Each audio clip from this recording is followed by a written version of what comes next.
Salut tout le monde, j'espère que vous allez bien les amis, on se retrouve aujourd'hui pour une nouvelle vidéo. N'hésitez pas comme d'hab à lâcher un petit pouce bleu, à vous abonner à la chaîne, à me rejoindre aussi sur TikTok.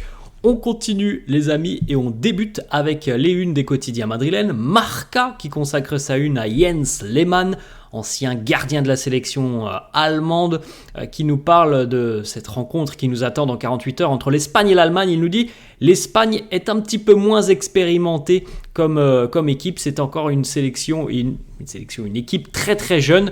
C'est vrai que cette sélection espagnole nous montre de belles choses. Maintenant, en termes d'expérience pure, il y a quelques joueurs qui ont quand même connu de grandes choses, et notamment ceux du Real, par exemple, ou anciens merengue. Pour Dani Carvajal, évidemment, c'est un joueur très expérimenté. Pour Nacho aussi, c'est un joueur très expérimenté. Après, on a quand même beaucoup de jeunesse dans le secteur offensif espagnol. C'est vrai que cette sélection allemande, il me semble, est un petit peu plus expérimentée que l'Espagne. On continue, les amis, la une du quotidien AS qui titre « Bienvenidos al futuro », la prise de pouvoir de la jeunesse du côté allemand, du côté espagnol. Musiala, par exemple, Florian Wirtz, Lamine Yamal, Nico Williams, ça nous promet une bien belle affiche ce vendredi en Allemagne. On continue, les amis, on regarde donc le tableau final de cet Euro, les quarts de finale, les 4 quarts de finale, donc Espagne-Allemagne, vendredi 18h, France-Portugal, vendredi 21h. Donc les vainqueurs de ces deux rencontres se retrouveront en demi-finale. Dans l'autre partie de tableau, Suisse-Angleterre et Pays-Bas-Turquie. La Turquie, l'Arda Güler, est en quart de finale. On peut féliciter tous les joueurs du Real qui étaient donc en huitième de finale, puisque tous se sont qualifiés. Tous ceux qui sont sortis des phases de groupe et qui étaient présents en huitième sont donc qualifiés pour les quarts de finale. Donc évidemment, les amis, pour la faire simple, il y a peu de chances que tous ces joueurs reviennent à temps pour la pré-saison dans quelques semaines, puisqu'on le sait normalement, enfin c'est l'accord qui avait été passé. Tous ceux qui vont en demi-finale ne participeront pas à cette pré-saison, rejoindront le groupe un petit peu plus tard. Donc affaire à suivre sur les quarts de finale pour les joueurs du Real qui sont encore engagés, même si bon évidemment il y aura aussi des déçus et des éliminés. Il y en a quand même peut-être une majorité qui seront présents en demi. On poursuit les amis avec des petites informations, des petites photos. Arda Güler, encore une très très belle prestation pour le jeune Turc hier. Un leader à seulement 19 ans, regardez, focus dans la tête, on va aller la chercher. Pourtant l'Autriche hier s'est créé beaucoup de situations, mais les Turcs ont fourni quand même de gros efforts collectifs et de gros efforts défensifs. Il faut savoir les amis qu'il y a à peu près un mois, en match amical, la Turquie avait été humiliée 6-1 par l'Autriche, donc il y avait un esprit de revanche. Et il est vrai qu'hier, les Autrichiens peuvent nourrir quand même pas mal de regrets. On continue avec Arda Güler qui nous parle donc du quart de finale face aux Pays-Bas, match très ouvert, encore une fois il nous dit « Le prochain match sera incroyable ». Inch'Allah, on va rendre les Turcs fiers pendant cette rencontre. On rappelle que la Turquie avait déjà atteint les demi de l'Euro, c'était en 2008 me semble-t-il pour la sélection turque. On regarde la petite passe D hier sur un corner. Bon, déjà, vous voyez le corner. L'équilibre d'Arda Güler, c'est magnifique. Voilà. On se doute tout de suite que là, le ballon, il va être magnifiquement déposé. C'est ce qui s'est passé. Passe décisive d'Arda Güler sur ce corner. À noter d'ailleurs que lorsqu'il allait tirer les corners hier, Arda recevait souvent des verres de bière de la part de supporters autrichiens. Et justement sur la passe décisive, il s'est retourné et a montré ses oreilles aux supporters autrichiens pour leur dire tout simplement que voilà, il n'avait pas été perturbé visiblement par le fait qu'on lui jette des verres. Après, Arda il a déjà connu aussi des ambiances folles du côté de la Turquie. Donc hier il y avait une très chaude ambiance. et ça ne lui a pas fait peur. Il a été rayonnant au milieu, Arda Güler. 78 minutes hier, une passe décisive, 2 occasions créées, une grosse occasion créée, 3 passes qui permettent d'entrer dans le dernier tiers du terrain adverse, 2 sur 3 pour les dribbles complétés, 4 récupérations de balles, 3 fautes obtenues, 7 duels remportés sur les 8. Ah, ça c'est exceptionnel comme prestation. Regardez par exemple cette photo, là vous le voyez, il est au milieu de 3-4 joueurs autrichiens. Ça a été une grande prestation d'Arda, qui d'ailleurs lorsqu'il est sorti à la 78e était le joueur qui avait le plus couru dans cette rencontre face à l'Autriche. Donc voilà, des stats exceptionnelles pour le crack turc. Arda est devenu hier le 3e plus jeune joueur de l'histoire à marquer et délivrer une passe décisive sur une même compétition d'un euro, après Cristiano Ronaldo et après Wayne Rooney. Donc là on parle évidemment de l'élite, Ronaldo, Rooney, et on a Arda aussi qui est donc maintenant dans ce top 3. On enchaîne les amis, quelques petites photos. L'aisance technique d'Arda Güler hier, il a été pris, on a tenté de le museler, mais bon, pas trop de problème pour Arda qui s'est souvent sorti de situations plutôt inconfortables avec des doubles pressing, parfois des triples pressing, mais voilà, son aisance technique lui permet évidemment souvent de sortir de ce genre de situation. Arda, selon les informations de Carrousel, un média espagnol, Arda a envie et souhaite être présent à la pré-saison du Real dès le premier jour. C'est un peu l'information que l'on avait eue déjà la semaine dernière. Visiblement, Arda, les vacances, peu en importe. Il aura évidemment quelques jours, mais il n'a pas envie de manquer la pré-saison avec le Real. C'est encore une fois une bien belle décision de sa part. On verra si ça se confirme. Il a besoin aussi un petit peu de repos. Mais il a envie évidemment de se montrer aux yeux de Carlo pourquoi pas avoir un rôle encore un peu plus important l'année prochaine. On poursuit les amis avec hier les retrouvailles David Alaba, Arda Güler, les deux coéquipiers du Real. Bon, David il est présent avec la sélection autrichienne depuis le début de l'Euro. Il était présent pour soutenir ses coéquipiers. C'est la fin de l'aventure pour l'Autriche. En tout cas, voilà, il y a eu une belle accolade entre David et Arda. On enchaîne les amis avec la réaction, regardez, de Aurélien Tchouaméni, justement à propos du but de Jude Bellingham qui a marqué donc le ciseau dimanche face à la Slovaquie. Un mot pour le décrire, voilà les mots de Aurélien Tchouaméni avec un grand sourire: amazing. C'est beau de voir cette communion entre les deux joueurs.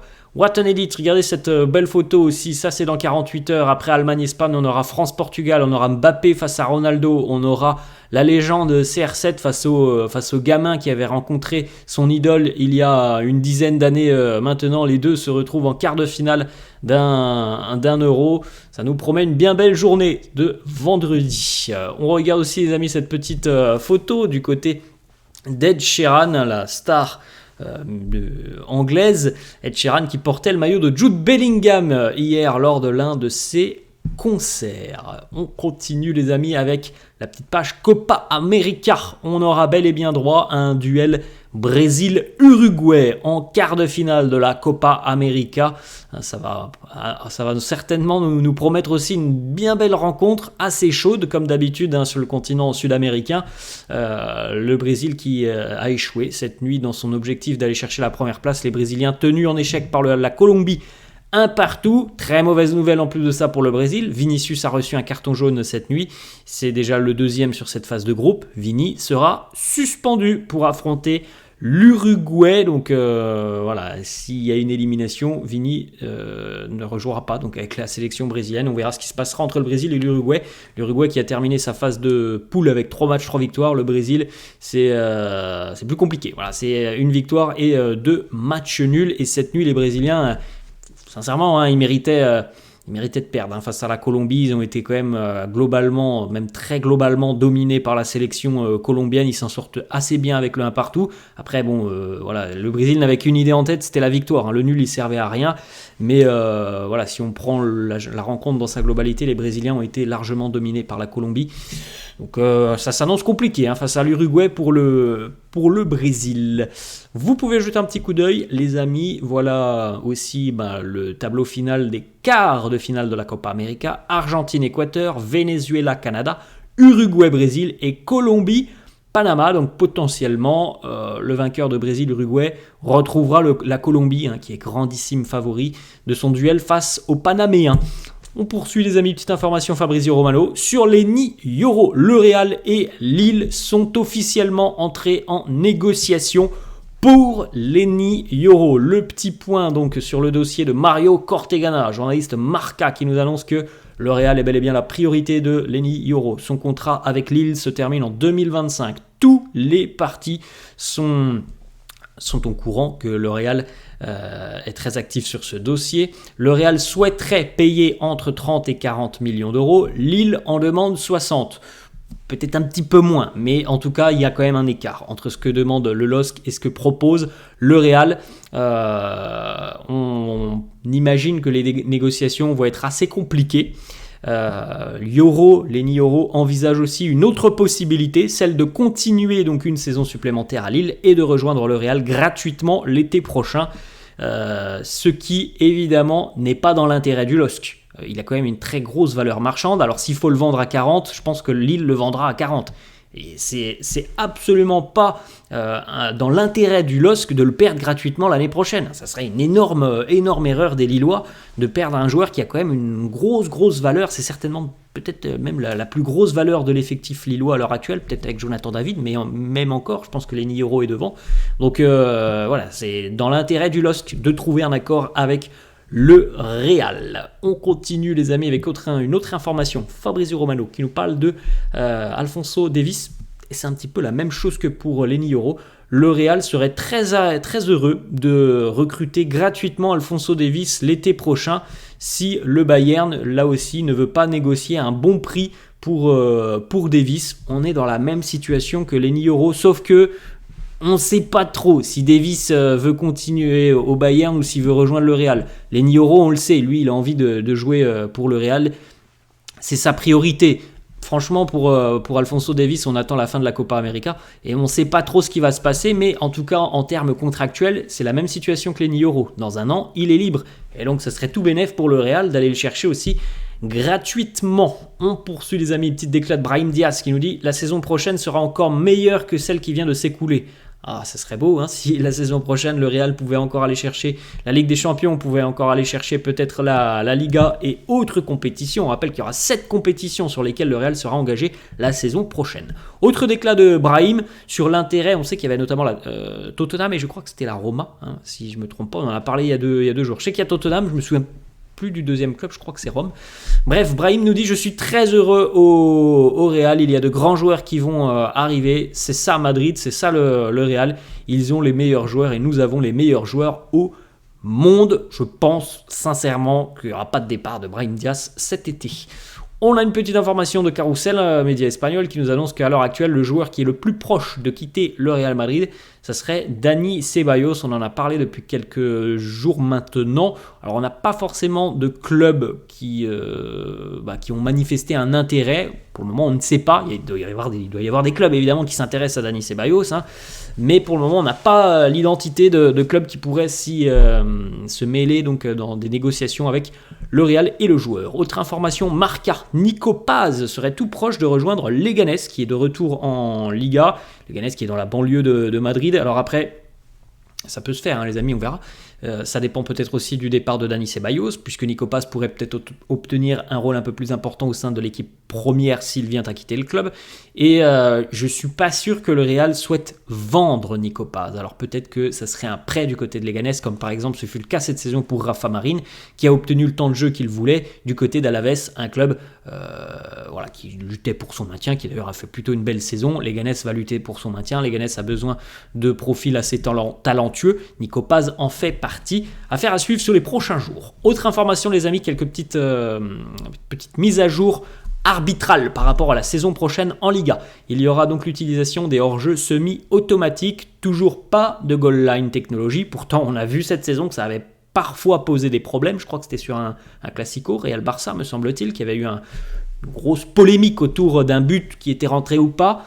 Bref, il n'y aura pas de goal line l'année prochaine. Seul le capitaine sera habilité pour parler à l'arbitre. Ça, franchement, les amis, moi je trouve que c'est très bien. Je sais déjà que ça va poser problème au Real, notamment avec Vinicius. On peut se douter que si la règle elle est appliquée, Vinicius va recevoir beaucoup de cartons l'année prochaine. Et on aura aussi, c'est une petite nouveauté, on aura droit à 6 changements l'année prochaine. Seulement, le 6e sera autorisé en cas de contusion, donc de contusion, de gros coups, je pense d'un gros pépin physique. Il y aura un 6e changement qui sera autorisé. On poursuit les amis les petites photos. Carlo qui profite toujours de ses vacances au parc de Yellowstone dans le Montana. Grands espaces pour Carlo avant de revenir d'ici une dizaine de jours. Petite photo aussi, alors c'est pas officiel, mais ça pourrait être le nouveau maillot extérieur du Real. Ce maillot couleur jaune orangé. On termine là-dessus les amis. C'est la fin de cette vidéo. J'espère que ça vous a plu. N'hésitez pas comme d'hab à lâcher un petit pouce bleu. N'hésitez pas non plus à vous abonner à la chaîne. Je vous laisse et je vous dis à la prochaine. Ciao à tous.